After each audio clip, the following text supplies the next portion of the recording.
ব্রাহ্মণবাড়িয়া ২ আসনে জামাতের মনোনীত প্রার্থী অধ্যক্ষ মাওলানা মোবারক হোসেনের সমর্থনে আশুগঞ্জ উপজেলার তারুয়া ইউনিয়নে জামাতের এক কর্মী সমাবেশ অনুষ্ঠিত হয়েছে। মঙ্গলবার বিকালে তারুয়া বালিকা উচ্চ বিদ্যালয়ের মাঠে এই সমাবেশ অনুষ্ঠিত হয়।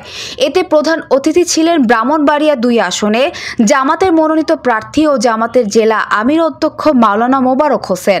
সমাবেশে বিশেষ অতিথি হিসেবে বক্তৃতা করেন উপজেলার জামাতে ইসলামের আমির মোহাম্মদ শাহজাহান ভুইয়া, সেক্রেটারি ইঞ্জিনিয়ার নাইমুর রহমান, আশুগঞ্জ যুব বিভাগের সাধারণ সম্পাদক ডাক্তার খালেদ মোসান্না, তারুয়া ইউনিয়নের জামাতের সভাপতি শফিকুল ইসলামের সভাপতিত্বে বক্তব্য রাখেন উপজেলা ছাত্র শিবিরের সভাপতি মোহাম্মদ রায়হান, শরীফপুর ইউনিয়ন জামাতের সভাপতি আব্দুল আলিম, লালপুর ইউনিয়নের সাধারণ সম্পাদক মনির হোসেন, ফজলুর রহমান দিদার প্রমুখ।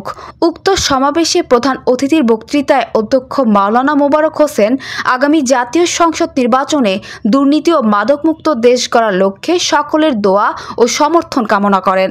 বলিষ্ঠ কণ্ঠস্বর সাংবাদিক জগতের সাগর রনিকেও হত্যা হয়েছে। আমরা দেখেছি এমন দুঃশাসনে এমন একটা বিভীষিকাম অবস্থা ছিল, মসজিদে ইমাম সাহেবও মসজিদে কি কথা বলবে তার প্রেস নোট দেওয়া হতো।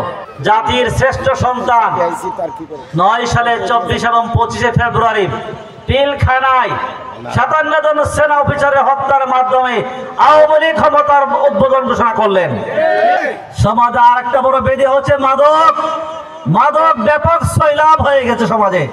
আপনারা তো খান না, যারা যুবক পাড়ায় মহল্লায় বলে আমি ট্যাবলেট খাই, মাদক খাই না ট্যাবলেট খাই।